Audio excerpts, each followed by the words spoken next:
So, this week, kids, in the exciting world of the world, we're going to talk about the layers of the Earth. It's our first geology topic. We're going to talk about the outer layers, the inner layers, and the core, and then we're going to talk very specifically about the crust for a while because we're going to talk about rocks and minerals. So starting with what are the layers? The crust, that's where we are.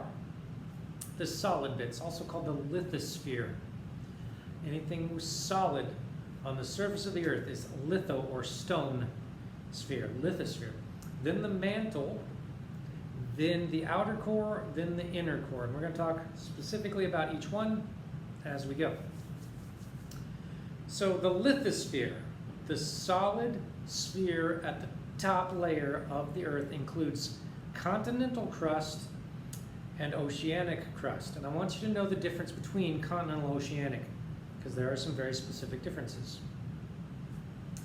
So it's the thinnest layer, up to 25 miles thick, not very much, but some places are only 5 miles thick. The bottom of the Marianas Trench, deepest place on the earth, if you could dig 5 miles down, you'd be in the mantle, if you could get down there and dig that far.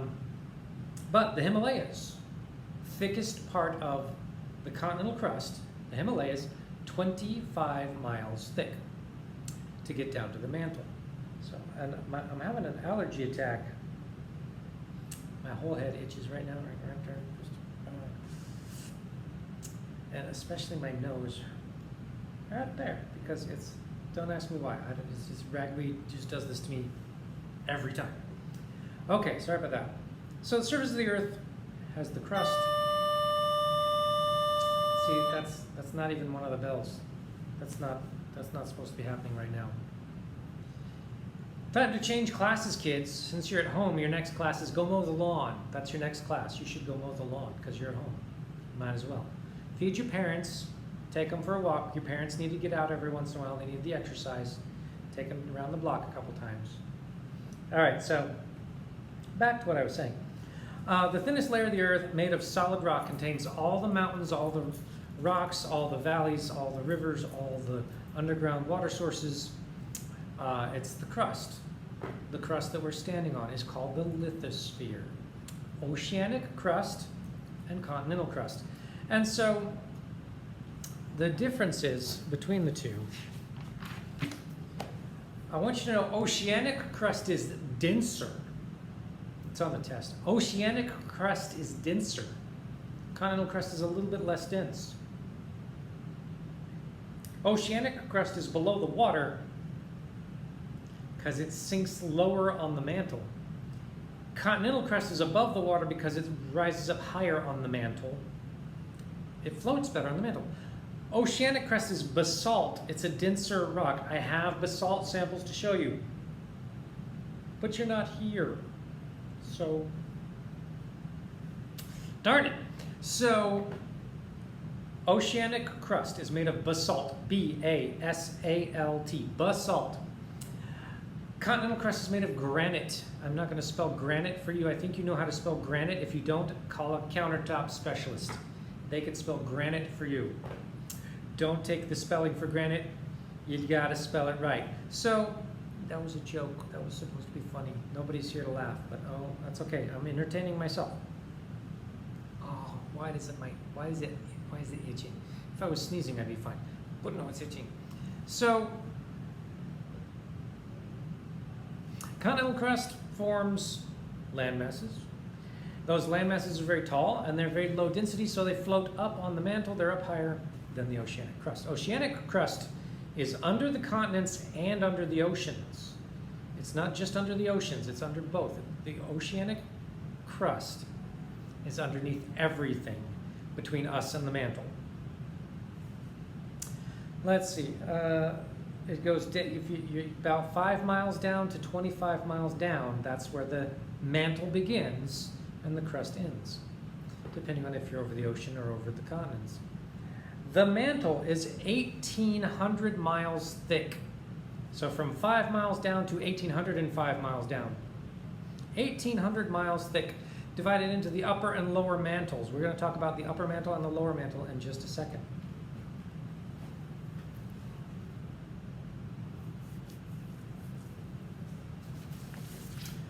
So, most of the mantle is solid, but it's a non-Newtonian. It's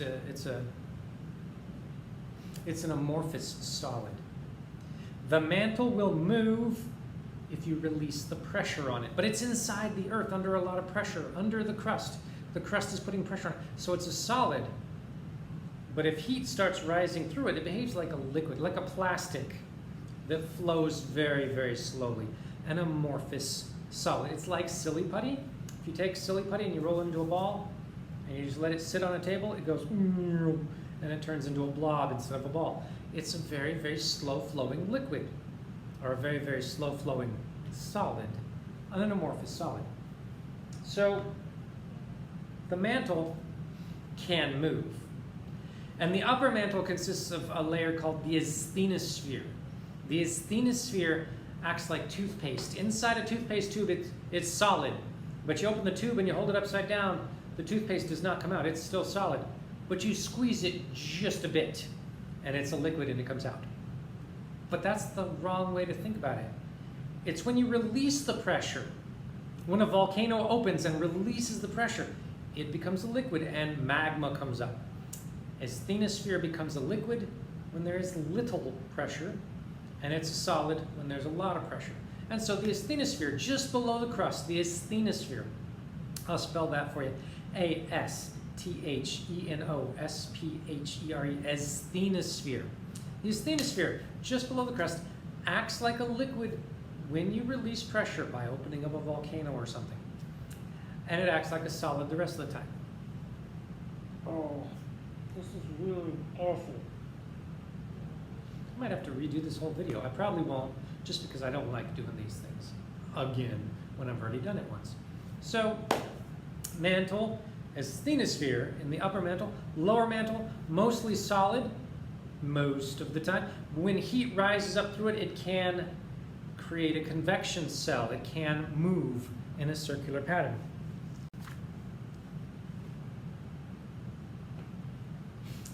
So heat can transfer through the earth in 3 ways. You know them.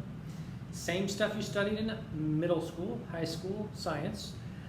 Radiation, heat can come through the earth as waves, radiation. Conduction, heat can come through the earth through contact with other hot materials. So the bottom material is hot, and then the next material gets hot, and hot, and the heat rises up through the material. Or convection cycles. In this class, convection is vital to all the systems we talk about. So, you need to know convection in the mantle brings heat to the surface of the earth and can cause volcanoes. I'm going to explain how volcanoes are caused by this later when we do volcanoes and earthquakes. But heat in the mantle can cause rising mantle material. The material rises when it's hot and it splits in 2 directions and moves around, and the continents go with it. So the continents are sliding back and forth on these convection cells, and then it sinks, and some of the continents sink down under with these convection cells. That's called subduction. We'll talk about that in detail when we talk about plate tectonic barriers, or plate tectonic boundaries, I apologize, boundaries. And so when the heat rises, the low density material rises up, moves over, then denser material falls down and comes across and gets heated up, and it's a cycle. It goes all around and around and around. I'm going to show you some good pictures of this. Hopefully right there. There. We'll see. We'll see where that ends up, depending on my editing skills. All right, so convection, incredibly important in mantle heat motion, atmospheric heat motion, and oceanic heat motion. Convection is vital for the entire first semester of this class. There's not as much convection in outer space. There's a lot of radiation in outer space. Convection, a big topic for us. If I ask you a question and you don't know the answer, and there's an option that says convection, it's probably a good guess, especially if the question asks about heat. All right, so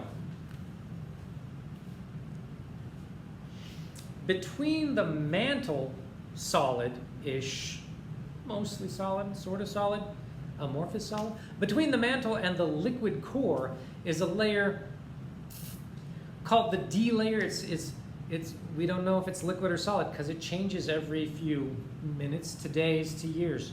We don't know. It's the differential layer. It is a layer that is just constantly different from what it was the day before. So differential layer. So the D layer, between the mantle and the outer core, the D layer, we never know if it's going to be liquid one day or solid one day. Sometimes it joins the mantle, sometimes it joins the liquid core, and then back and forth and back and forth. We don't know what it's going to do. We have no idea. D layer, between the mantle and the outer core. The outer core, liquid, iron, and nickel, mostly, with some uranium and other radioactive particles, and heavy metals. The inner core, solid, liquid, solid, iron, and nickel, with a little uranium and a few other radioactive materials. So why is the core of the Earth so hot? Well, it's hot because when the Earth came together, there were collisions and that made it hot, but also because radiation, uranium, plutonium, other radioactive materials in the core of the Earth creating heat.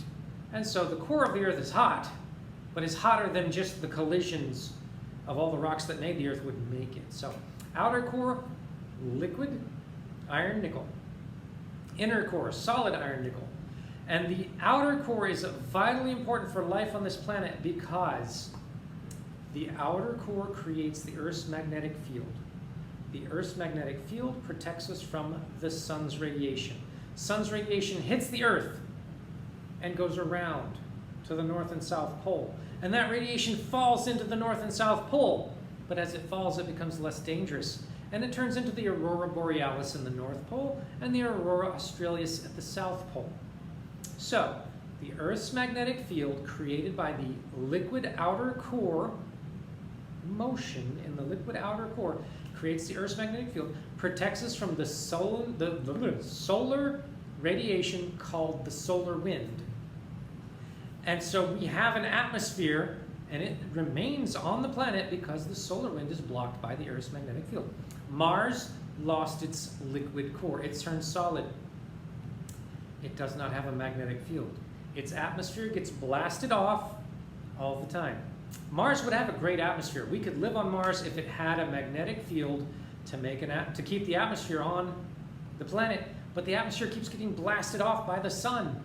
So, if we want an atmosphere on Mars, we need to get the core liquid again, the outer core, so that the inner solid core and the liquid outer core interacting can create a magnetic field which can protect the Mars from the sun's radiation. Now, let me explain the strength of the Earth's magnetic field. It is 0.04 Gauss. A refrigerator magnet is 20 Gauss. It is, well, 1/50th of the strength of a refrigerator magnet. Refrigerator magnets are not strong magnets, by the way. They're not that strong. And so the Earth's magnetic field is not strong, but it is strong enough to protect us from the radiation from the sun. And the radiation that gets through the magnetic field is stopped by the ozone layer.